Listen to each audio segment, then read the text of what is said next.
So would you say you have hope for there being like overall peace in Los Angeles, or even just like a very large increase in that? Like, do you feel like, because especially like, you know, everybody knows that over the past couple of weeks we've heard a lot of stories about shit going on in South Central between various Crip hoods and Hoover hoods. Do you feel like there's something going on that it's getting worse? Because like we like last year it was kind of like, damn, the murder rate just keeps going down, and then all of a sudden this year it's like, okay, maybe that trend is not necessarily going to keep going that way. I'm always hopeful. I'm a man of faith, so I believe what I pray for, when I ask for, you know, and we gonna speak it into existence. I'm always hopeful, but like, because like I said, I when I go to work, I step in these buildings. I'm around 30 men from all different walks of life, all different type of neighborhoods, and they all at that table for one goal. It's for peace. And you know what I'm saying? So I see hope every day. You get what I'm saying? Like when I tell these kids, hey, now you're not getting put on the hood, or you're not about to slide, and they listen to me, that's hope right there. You know what I mean? So I definitely see hope, but I say like, it's up to us to watch what we say, to watch what we do, because we leaders. So we lead and we have influence. You know, so these youngsters is looking at us. You know what I mean? They taking they cue and they line from us. So if I'm out here saying F this and F this, they feel it's all right because I'm doing it. If I'm out here pushing peace and positivity and not saying F this and F this, you know, hopefully, you know what I mean, it could be contagious. But like I said, to touch on what you were saying, it's LA, Sarkansas City people, I believe, like I said, be on these podcasts and they be dissing and going this and doing this and doing this, and that be because of that.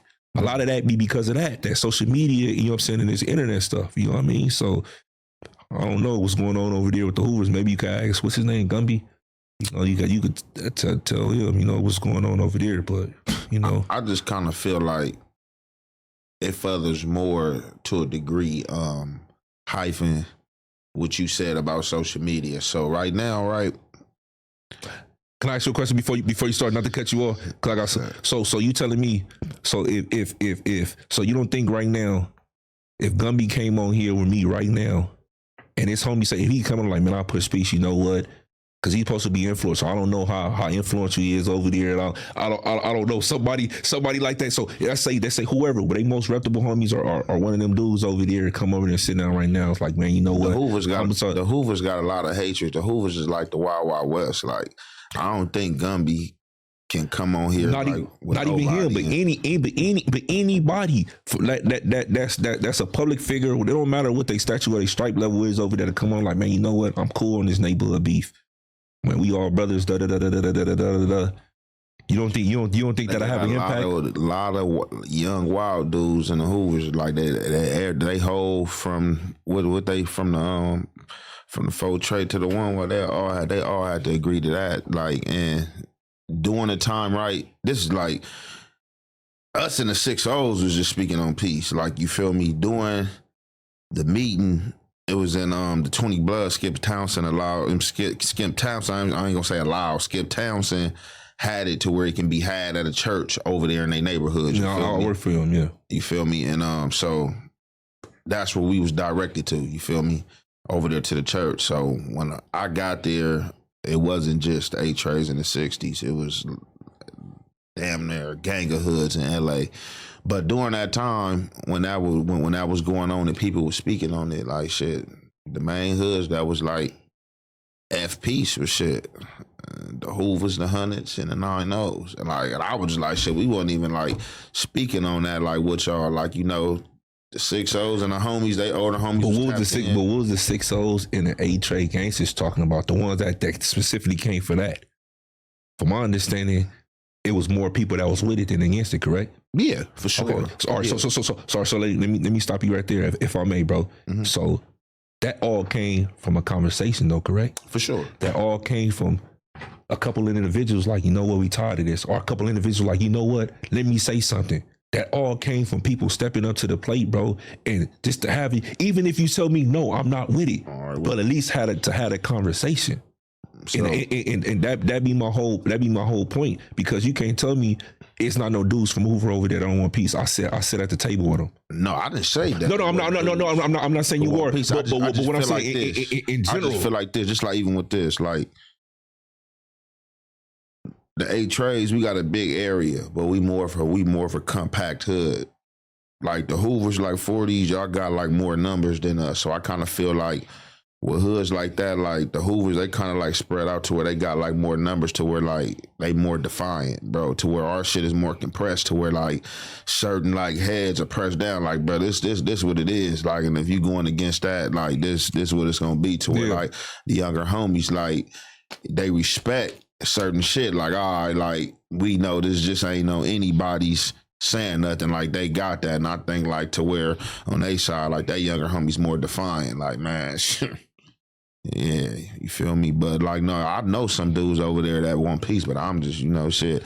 Like, hopefully, like shit, it could be had. But like I just said, just like even when that happened with us, it was just like certain people who was just speaking out, didn't even have to speak out. Like, oh, F peace, we ain't on that. And like, bro, what are y'all talking about? Like, I definitely get it. You gonna get a lot of those, but yeah.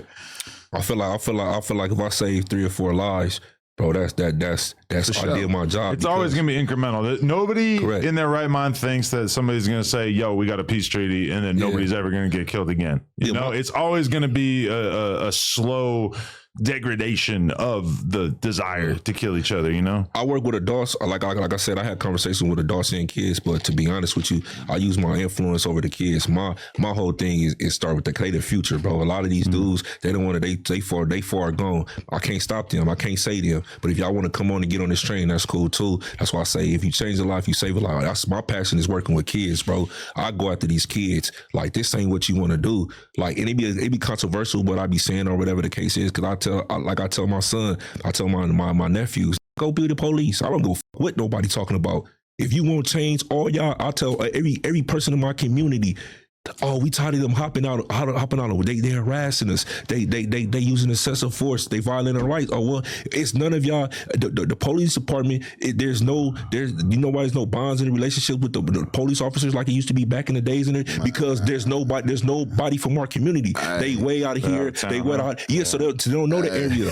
They don't know. I'm listen. So again, like I say, I tell the kids that's growing up to me, go be a firefighter.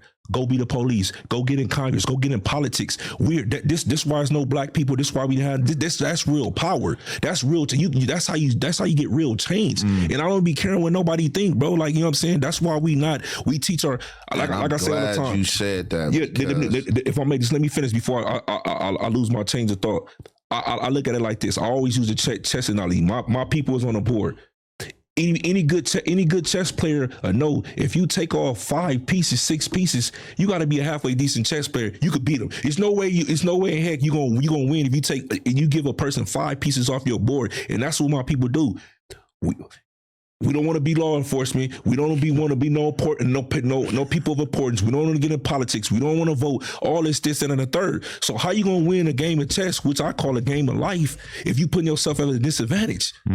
Everybody want to rap and everybody want to play basketball and play. Man, go be Barack Obama, bro. And none of people telling, because we telling them. We ran up regular civilians. Don't snitch. Don't be the police. Don't be a fighter. This, and the third. They think everything of officials is all bad. Like, you're a regular civilian. You don't even gangbang. What are you talking about on your dead homies for? What do you like? You know what I'm saying? Like, you don't even like all this. This the mindset of these kids out here, bro. And that's all races, especially blacks and Mexicans. You get what I'm saying? So my whole thing is to get them to see a different light, bro. It's way more than just rapping and playing basketball. So plenty of different ways. You really want change, go be it. If you haven't checked out Everything 420 yet, you are definitely missing out. From glass gear to infused sweets, they've got one of the best lineups online. They ship fast. It's always discreet, and their app makes shopping too easy. The deals are always running, and you can use code NOJUMPER for a little bonus at checkout. Shout out Everything 420.